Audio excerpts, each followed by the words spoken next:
This evening, first, workplace horror. A deadly dispute at Sheriff Security leaves one guard dead and another under arrest. What police are uncovering about the stabbing that rocked the company, plus ballot battle.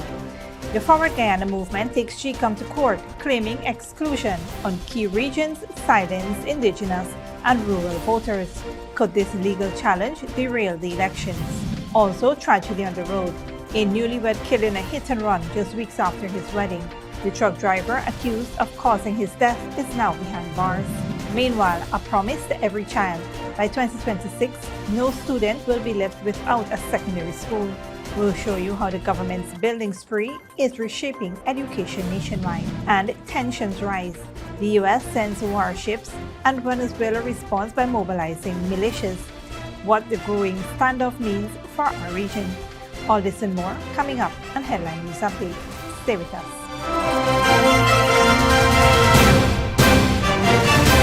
Welcome to this broadcast of Channel 2's Headline News Update for August 21st, 2025. I am Bibi Bacchus. Thank you for joining us. First up, a deadly workplace dispute has rocked the Sheriff's Security Service after a confrontation between security guards turned fatal. Police are investigating the alleged murder of 63-year-old Sheriff Security Guard Paul Devonish, who was fatally stabbed on the evening of August 18th in Kingston, Georgetown. The suspect, 29-year-old security guard Nikosi Clement, also employed with Sheriff Security, has since been arrested after confessing to the stabbing. Investigations revealed that the incident stemmed from a confrontation earlier in the day when Devonish allegedly verbally abused a female colleague and forcibly took her cell phone. The 18-year-old guard who intervened was slapped twice by Devonish and later reported the matter to his mother and Clement, who promised to follow up. Later that evening, while Clement accompanied the teen to collect his belongings, Devonish confronted them on Barak Street. A heated exchange escalated into a scuffle, during which Clement pulled a knife from her pocket and stabbed Devonish in the upper thigh. He collapsed shortly after and was rushed to the Georgetown Public Hospital, where he was pronounced dead. Clement allegedly discarded the weapon in the Lamaha Canal before returning to work and later going to the teen's home, where she was arrested. Police have taken multiple statements. As the investigation deepens, the police are working to recover the discarded weapon and piece together the full sequence of the events that led to the fatal stabbing. On a different note, the Forward Guyana Movement, FGM, led by presidential candidate Amansa Walton Desir, has filed a High Court challenge against the Guyana Elections Commission GECOM over its exclusion from ballots in regions 7, 8, and 9 ahead of the September 1st general and regional elections. The case also highlights that the Assembly for Liberty and Prosperity ALP has been left off ballots in regions 1, 2, 8, and 9.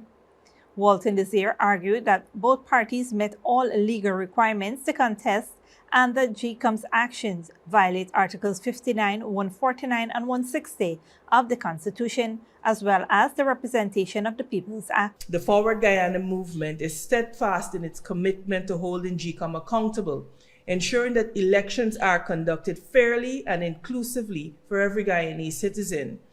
This court challenge, is not just about a technicality. It is about giving the people of Guyana the knowledge and fair choices they need to make the right choices come September 1 and indeed in any election we are going to have in this country. When voters are denied the full truth of their options, democracy itself is weakened. And so the Forward Guyana Movement stands, possibly as David against the Goliath of the ruling PPP and a complicit GECOM, insisting that every Guyanese, from the hinterland to the coast, deserves a fair chance to choose their future. This fight is about fairness, it is about dignity, and it is about ensuring that no community is silenced or treated as a second class in their own country. FGM claims the omission deny Indigenous and rural voters, particularly Amerindian communities, the right to choose from the full slate of parties, amounting to discrimination and undermining proportional representation in Parliament. The party, through their attorney Dr. Vivian Williams, is asking the court to declare the elections invalid, if held without full party inclusion, and to order GECOM to immediately add the excluded candidates to the ballots. Calling the move a fight for fairness and dignity, Walton Desir said the challenge is about protecting democracy and ensuring no community is silenced. This moment to be of utmost importance because real change can't wait. A hearing date for the matter is pending. In other news, a 30-year-old truck driver, David Ragnott of Kalicharan Road, Soustag, East Bank, Demerara, has been remanded to prison for causing the death of 23-year-old Alex Prasad. The incident occurred on August 13th along the Supply East Bank Demerara Public Road. Ragnott appeared before Magistrate Wanda Fortune at the Friendship Magistrates Court, where he was charged with causing death by dangerous driving. He is set to return to court on September 10th. Prasad of Tumeri, Base Road, sustained head and body injuries after being struck by Ragnott's truck and was later pronounced dead at the Diamond Regional Hospital. The lorry involved in the hit and run was later found abandoned at Sarah Johanna on the east bank of Demerara. Police reported that Ragnott failed to stop after the collision, fleeing the scene before being apprehended at the Demerara Harbour Bridge overpass. Prasad, who had married just 3 weeks prior, was scheduled to appear in court with the suspect on August 18 for an assault matter, prompting family members to question whether the incident was accidental. Nevertheless, his family, still mourning their recent loss, will have to wait until September 10th for the next court proceedings as the investigation and legal process continues. Stick around when we return. Discipline Services set to vote ahead of Ghana's regional and general elections, and all children to access secondary education by 2026, according to Minister Malik Chan.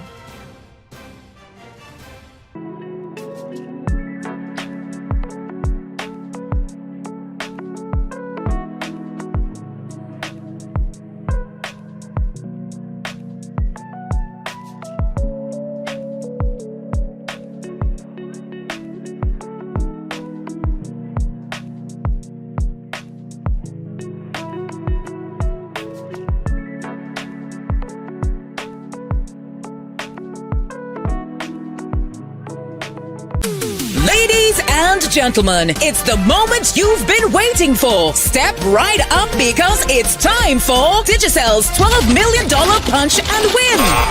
Top up with just $1,000 or more for a shot at winning up to $2 million weekly. That's right, up to $2 million weekly. 6 weeks, $2 million per week. Will you be one of our lucky winners? There's only one way to find out. Top up, punch, and win. Only with Digicel. Digicel, better connected.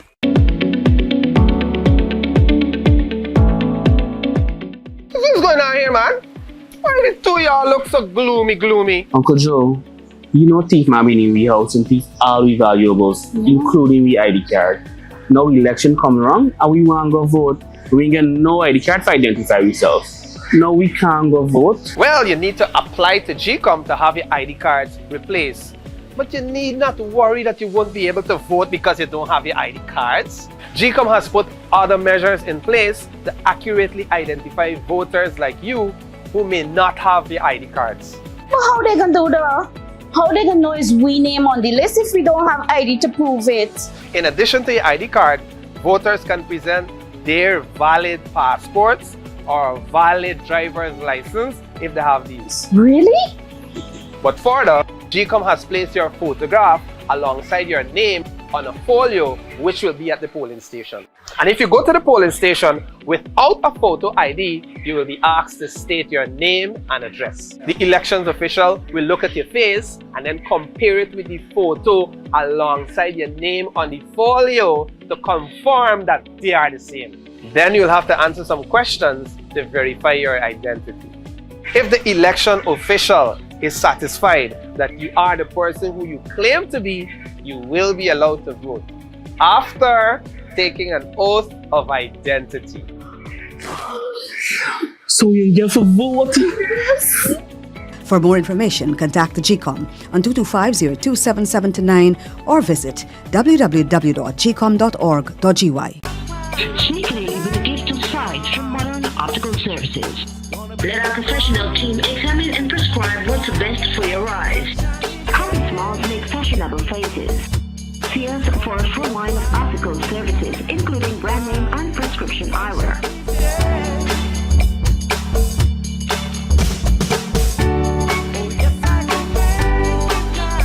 Modern Optical Services. 316 Mill Street, Georgetown. Telephone 226-1082. Good girl forget things.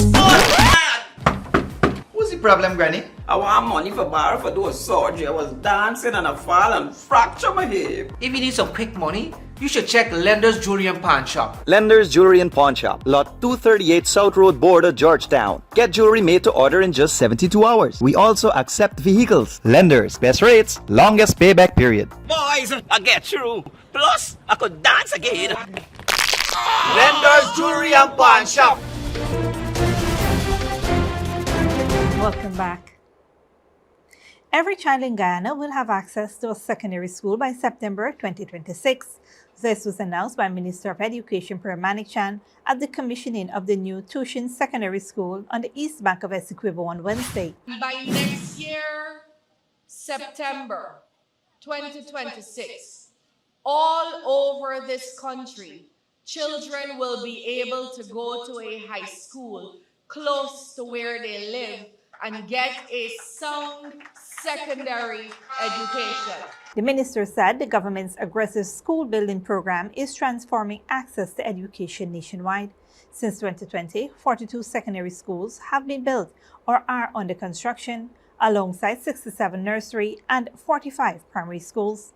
In Region 3 alone, 5 new secondary schools, including Westminster, De William, and soon Crane, are being delivered to ensure universal secondary education. The $1.3 billion NEEM Secondary, currently under construction, will cater to over 500 students with both academic and technical programs. With the new school term beginning, primary top schools in Region 3 will be phased out as modern secondary facilities open. Schools are also being expanded in Regions 1, 4, 6, 7, 8, 9, and 10. Manichan highlighted the achievements as a major step towards ensuring every child has the opportunity for a sound secondary education. Minister Manichan reaffirmed that the investment in modern schools is not just about infrastructure, but about securing a brighter future for every child. She stressed that by 2026, universal access to secondary education will become a reality, ensuring that no student is left behind in Ghana's drive towards equal opportunity and national development. Moving on Friday, August 22nd, mere hours away, members of the Ghana's Discipline Services will head to the polls to cast their votes ahead of the September 1st general and regional elections. Over 10,000 personnel from the Ghana Police Force, Ghana Defense Force, and the Ghana Prison Service are eligible to participate. Members of the Ghana Fire Service will vote separately on Election Day, September 1st, 2025. Voting will take place at 87 stations nationwide, though only 63 ballot boxes will be used, with some shared in remote areas. In certain locations, ballots will be transported by helicopter to ensure timely collection. Deputy Chief Elections Officer Anya Gittings explained that the ballots will remain sealed until Elections Day, when they will be intermixed with regular votes to protect voter privacy and ensure fairness. Political party leaders have intensified their campaigns, seeking to win support from disciplined service members in anticipation of becoming the next government. Personnel who miss voting on D-Day will still be able to cast their votes in their home district on September 1st. GECOM said the early voting process allows key public servants to participate fully in the democratic process while continuing their official duties, safeguarding both electoral integrity and voter privacy. As the opening of the polls for the disciplined service members is just mere hours away, GECOM emphasizes the importance of their participation in strengthening Ghana's democratic process. With ballots securely protected and intermingled on Election Day, the process upholds fairness, transparency, and voter privacy, marking another critical step towards free and credible elections this September 1st. Don't go away after the break. Spain wildfires burn vast land as temperatures drop but risks remain high. And Haiti among top countries for conflict-related sexual violence, UN report shows. Ladies and gentlemen, it's the moment you've been waiting for. Step right up because it's time for Digicel's $12 million punch and win. Top up with just $1,000 or more for a shot at winning up to $2 million weekly. That's right, up to $2 million weekly. 6 weeks, $2 million per week. Will you be one of our lucky winners? There's only one way to find out. Top up, punch, and win. Only with Digicel. Digicel, better connected. Good girl, forget things.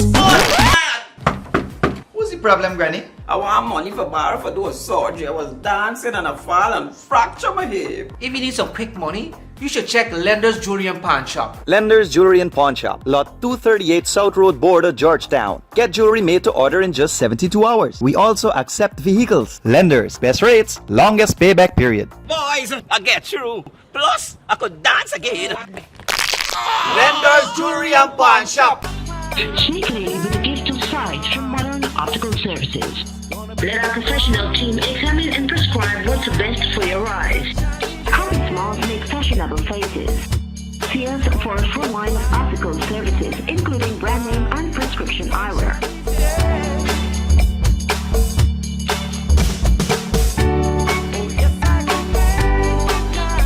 Modern Optical Services, 316 Mill Street, Georgetown. Telephone 226-1082. What's going on here, man? Why the two of y'all look so gloomy? Uncle Joe, you know thief man been in we house and thief all we valuables, including we ID card.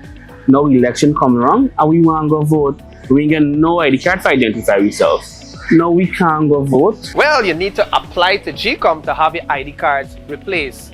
But you need not worry that you won't be able to vote because you don't have your ID cards. GECOM has put other measures in place to accurately identify voters like you who may not have the ID cards.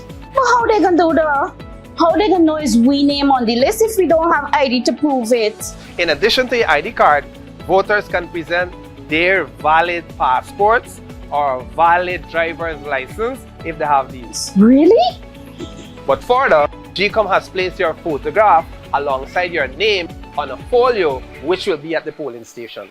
And if you go to the polling station without a photo ID, you will be asked to state your name and address. The elections official will look at your face and then compare it with the photo alongside your name on the folio to confirm that they are the same. Then you'll have to answer some questions to verify your identity. If the election official is satisfied that you are the person who you claim to be, you will be allowed to vote after taking an oath of identity.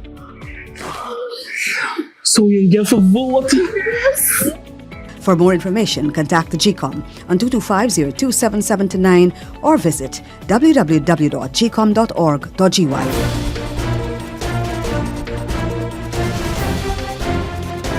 Welcome back. Now we take a look at what's happening in the region and around the world. A UN report says conflict-related sexual violence rose 25% in 2024, with over 4,600 survivors recorded. Haiti, Congo, Somalia, South Sudan, and the Central African Republic were the worst affected. Armed groups carried out most of the attacks. The UN urges urgent action as women and girls face widespread abuse.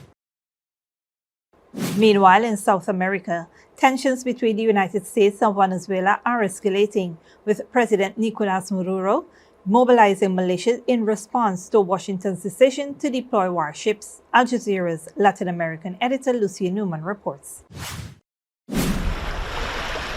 3 U.S. destroyers carrying 4,000 Marines are heading in the direction of Venezuela. According to the White House, the mission is to target drug cartels that traffic narcotics to the United States. The move comes just days after President Trump raised the reward for helping to apprehend Venezuela's leader Nicolás Maduro to $50 million.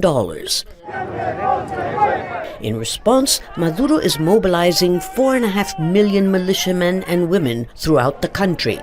Que el mundo lo sepa. Let the world know, let the empires know that today more than ever, Venezuela can defend itself. That's why we're in peace and will stay in peace. But while some say Trump is just trying to intimidate oil-rich Venezuela's government, Maduro has grounded all drones for 30 days, an indication that he might be expecting an attack from the air rather than sea. President Trump hasn't ruled out anything, says his spokesperson. He's prepared to use every element of American power to stop drugs from flooding into our country and to bring those responsible to justice. The Maduro regime is not the legitimate government of Venezuela. It is a narco-terror cartel. In Maduro, it is the view of this administration, is not a legitimate president. He is a fugitive head of this cartel who has been indicted in the United States for trafficking drugs into the country. The last time the U.S. government used drug trafficking as a rationale to overthrow a regional government was in 1989 in Panama. In some way, it can help Maduro. I mean, he can say, look, the threat is real. It's not just propaganda. Here are the Americans. Here are the ships. So let's close ranks behind the government. Even countries that have no love for Maduro are concerned. President Trump's vow to send warships to the Caribbean and elsewhere in Latin America to stop the flow of drugs to the United States is being seen as a threat to more than just Venezuela. It could apply to many, many countries in this region. And they say that today it may be Venezuela, tomorrow it could be any one of them. Many are wondering why President Trump has chosen to implement such an aggressive move in the United States' backyard, while he portrays himself as a global peacemaker. Lucia Newman, Al Jazeera, Santiago. In the U.S., Texas House Republicans have approved a plan to redraw voting boundaries, which critics says stacks the deck in favor of U.S. President Donald Trump's party. Al Jazeera's Shahib Ratansi reports. Welcome back. Democrats in the Texas House of Representatives had delayed this vote for as long as they could, even at one point leaving the state for 2 weeks to prevent a debate. But eventually Republicans, who hold a majority, passed the measure they openly admit is designed to give their party 5 extra seats at next year's midterm elections. The votes today have followed the Supreme Court, which is partisanship, preferential. And yes, we have a congressional plan. What's the difference to the whole world listening? Republicans support it, Democrats do not. The Democrats say the plan falls afoul of federal civil rights legislation, and they intend to sue. These maps will prevent Black and brown individuals from selecting the candidate of their choice because they're cracking and packing these districts. They are splitting them up, and they're not allowing communities that have shared interests to vote for the candidate of their choice. Next year's congressional midterm elections are expected to be very close, and for the White House there's much at stake. If the Republicans lose the House of Representatives, Democrats will have free rein to investigate the Trump administration, subpoena witnesses, and perhaps even threaten impeachment. The president has spearheaded a strategy to get Republican states to redraw their electoral maps to help boost the Republicans' chances. Donald Trump posting this week that Texas Republicans need to help us win the 2026 midterm elections and pass their new bill as is for the one big, beautiful congressional map. As a result, Democrat-controlled states say they'll also redistrict in a nakedly partisan manner to help their party's chances of taking the House. The governor of California has taken the lead. His redistricting plan is also intended to give the Democrats 5 extra seats in the midterms, but he faces an extra hurdle. It will have to be approved in a state referendum in November. What we're doing neutralizes what's happening in Texas. People have this chance with this ballot on November 4th to stand up to the rule of law, stand up for co-equal branches of government, stand up to yes, Donald Trump, but also stand up in the spirit that defines this moment to people being bullied and people being intimidated. And this is a fight that's expected to roll on in state after state across the nation. Shia Bratansi, Al Jazeera. Finally, Spain is facing one of its most destructive wildfire seasons, with nearly 400,000 hectares of land already burnt. Al Jazeera's Sonia Gallego reports. A plume of smoke on the crest of a hill, a sign of danger that fire is approaching. Panic sets in as a farmer realizes the blaze is drifting straight towards his farm. I've got to go and find earth to throw on these flames. There's a firework factory in that direction, and this smoke is also affecting my animals. This is farmland with people here making a living from agriculture. But the magnitude of this year's fires means emergency resources are stretched beyond capacity. These firefighters have come all the way from southern Spain to help out, working with locals to battle the flames.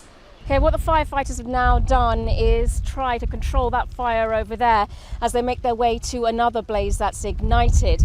And this is all because the field behind me here is full of very dry vegetation, which means that it's very quick to catch fire. The fires have raged across the regions of Galicia, Castile and Leon and Extremadura. While they occur every year, their intensity is being blamed on a record-breaking heat wave and strong winds which are hampering rescue efforts. Sandra Martin's crops sit in the path of this fire, just by these very inflammable eucalyptus trees that can turn a small fire into an uncontrollable inferno. For days, she and her family have had to protect their property and livelihood from going up in smoke. But she fears there'll be other problems even after the fires have been put out. We all make a living off the land. We can't lose this now. We're going to be left without drinking water, because the moment rain falls, it falls on ashes and pollutes the water, making it undrinkable. What are we going to drink? An area the size of the island of Mallorca has already gone up in flames in Spain this year.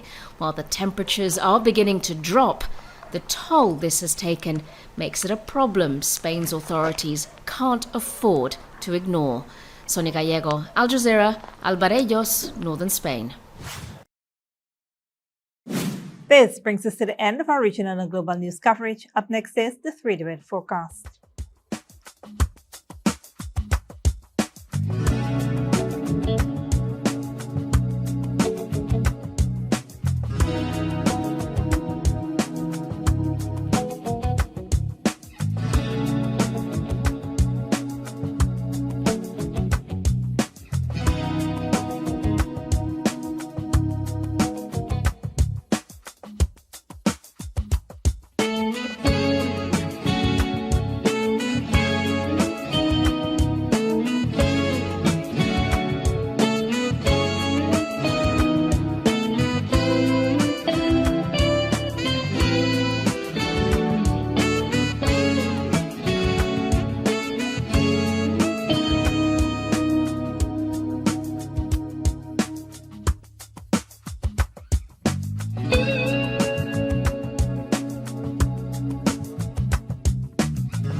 And that's FTV2 Headline News for this Thursday evening. As we take our leave, we invite you to follow us on Facebook and YouTube. You can tune in tomorrow at 6:30 a.m. for a rebroadcast and at 7 p.m. for more news. Until then, please take care of yourselves and each other.